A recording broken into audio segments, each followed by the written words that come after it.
Hi, everyone. I'm Amanda Kevin, a 29-year-old marketing executive passionate about helping people recognize and escape manipulative relationships.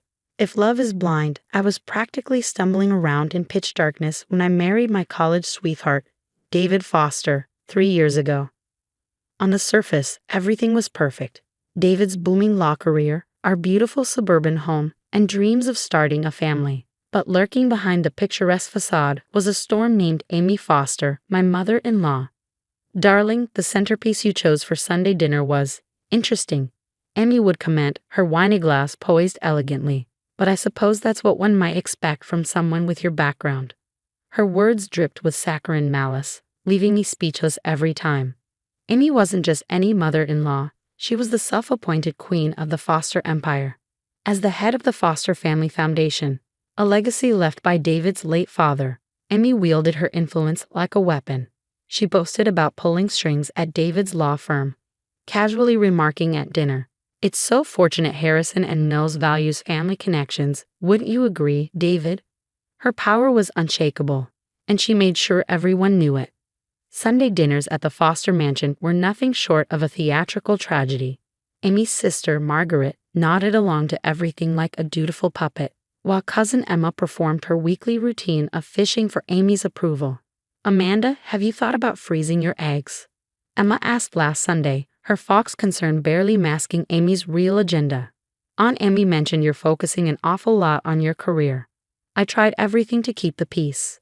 I attended Amy's endless charity events, skipped promotions to prioritize David's career, and hosted countless stifling social gatherings. "Your place is here, supporting David," Amy would remind me. "The Foster name carries responsibilities." Then, last week, I came home to find my living room completely rearranged. "I let myself in," Amy said nonchalantly when I confronted her. The furniture arrangement was giving the wrong impression to our social circle. She had made herself a spare key without permission. That was my breaking point. "Mom, you can't just change our house without asking," David protested weakly. "Darling, I know what's best," she replied with a wave of her hand. "Now, when are you two planning to give me grandchildren? The Foster legacy won't continue itself." As I stared at the spare key, it hit me. This wasn't just meddling, it was control. Every interaction, every gesture of help came with strings attached. The cracks in our perfect life were widening, and the web Amy had spun around us tightened with every passing day. The night of the Foster Family Foundation Gala was when everything came to a head. I'd been ignoring chest pains for weeks, pushing through the stress. But that evening, it all caught up to me. As I stood in the bathroom, struggling to breathe, Amy walked in. "For heaven's sake, Amanda, get up," she snapped. "The Vandermeers just arrived, and I won't have you embarrassing us with this theatrical display." "Amy, please," I begged. "I think I need to go to the hospital. Something's really wrong." She narrowed her eyes. What perfect timing. Just as we're about to announce David's nomination for partner. "Always making everything about you, aren't you?" I clutched the sink for support, the room spinning around me. David found us moments later, concern flickering in his eyes. "Honey," he looked pale. "Maybe we should." "David, darling," Amy interrupted smoothly, "you know how crucial tonight is for your career. If you leave now, well, I hate to explain your absence to the board. They're quite particular about family commitment." I could barely breathe, but David hesitated. "Mom's right," he said softly. "Let's just get through the next few hours. You can rest tomorrow." 2 hours later, I was still standing, forced smiles plastered on my face as Amy paraded us before donors. Her nails dug into my shoulder as she gushed about Foster family values, oblivious to my growing agony. Margaret shuffled nervously nearby, muttering about discrepancies in the donation books. "Everything all right, Margaret?" Amy asked, her tone sharp. "Oh yes, of course," Margaret stammered, but the tension was palpable. By the end of the night, I was on the verge of collapse. Someone commented, "Such a lovely couple, though your daughter-in-law seems rather quiet tonight." "Oh, she's just being dramatic, aren't you, Dieter?" Amy's voice echoed as the last thing I remembered before everything went black. I was walking to the car, David arguing with her about leaving early. "The Hendersons haven't even made their pledge yet," she snapped, dismissing my condition entirely. When I woke up, the harsh brightness of hospital lights greeted me, accompanied by the steady beep of machines. A doctor stood beside my bed, her expression grim as she reviewed my chart. "Mrs. Kevin, you experienced a severe cardiac event," she said, her tone grave. "The delay in treatment could have been fatal. Why didn't you come in sooner?" I turned to David, whose face had turned ghostly white. Amy lingered in the doorway, for once without a quick retort or an excuse. The doctor continued, "Your EKG shows significant stress-induced angina. Have you been under unusual stress recently?" I couldn't help but laugh, though the effort sent the monitor into a flurry of beeps. "Stress?" I said weakly. "They have no idea." But they were about to find out. 3 days into my hospital stay, David left his phone with me while he went to grab coffee. It started buzzing almost immediately. At first, I ignored it, but when the messages kept coming, I glanced at the screen. My hands shook as I scrolled through the text between David and Amy. "Claire looked lovely at the office today, didn't she? Such a shame things ended between you two. She's single again, no, one read. Make sure you're at Morton's for lunch tomorrow. Claire mentioned she'll be there with the Anderson case team," said another. And then I found it, messages about a private investigator. "Found some interesting things about her father's business troubles," Amy wrote. "And that cousin with the DUI. Perfect ammunition." David's replies weren't outright complicit, but they weren't stopping her either. A weak mom, please, here and there. No more than that.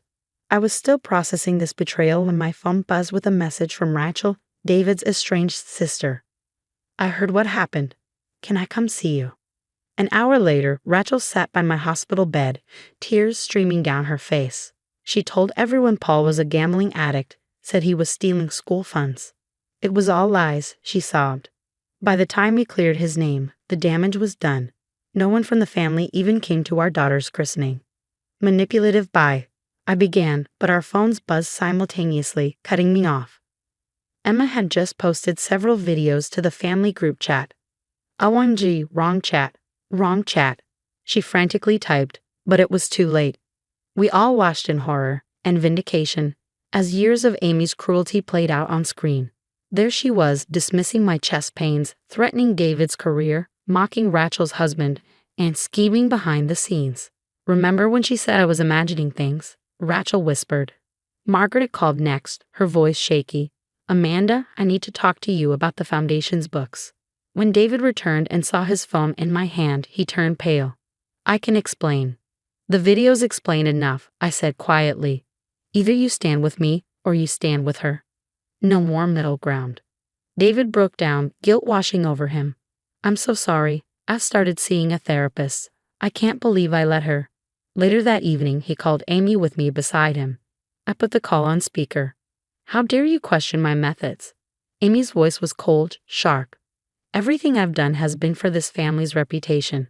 Should I remind the firm about Amanda's father's bankruptcy? Or perhaps let slip about that college incident my investigator uncovered?" "You're investigating my wife?" David's voice cracked. "Oh, darling," Amy replied smoothly. "I've been protecting you from her kind since day one. Now, are you going to fall in line, or do I need to make some calls?" David looked at me, then back at his phone. For the first time in our marriage, I saw real resolve in his eyes. "Go ahead, mother. Make your calls. But first, check the family group chat."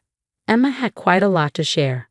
Amy was all fake smiles and poise at the emergency family meeting, her designer suit impeccable. "I'd like to apologize for any misunderstandings," she began, her tone dripping with insincerity. "We all say things in the heat of the moment." "Save it," I interrupted, slapping a thick folder onto the table. "Margaret, would you like to explain these financial records?" Margaret stood, her hands trembling. "The Foundation's money, it wasn't all going to charity," she confessed. "Private investigators, payoffs, fake positions for Claire at the firm." Amy's composure cracked.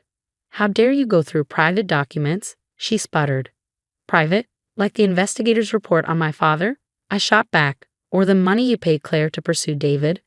The board meeting that followed was nothing short of poetic justice.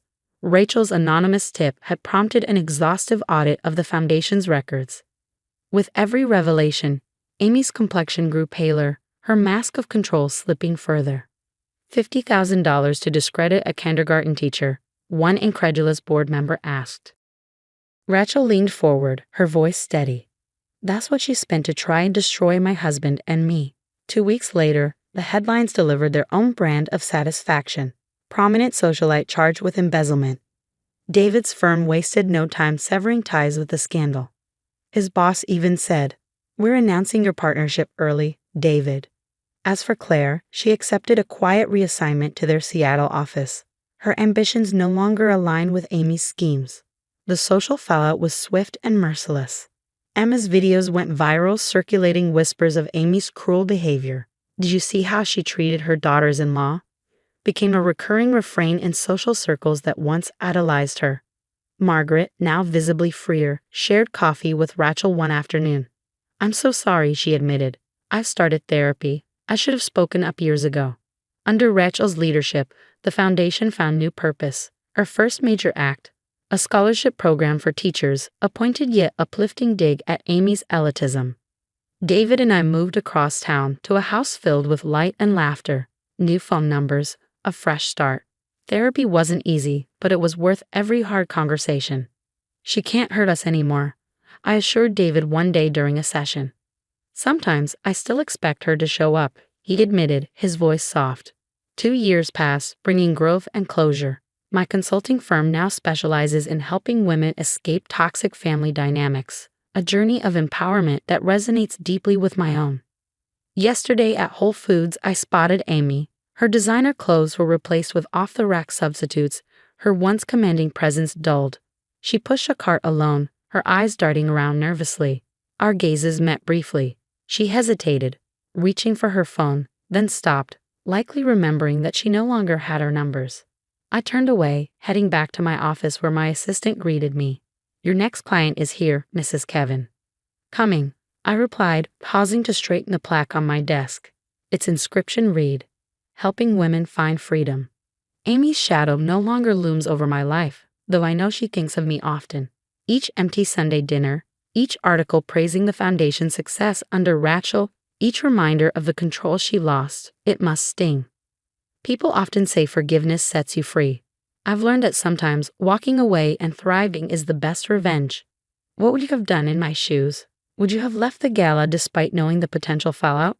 Or would you have stayed silent, sacrificing your health to keep the peace?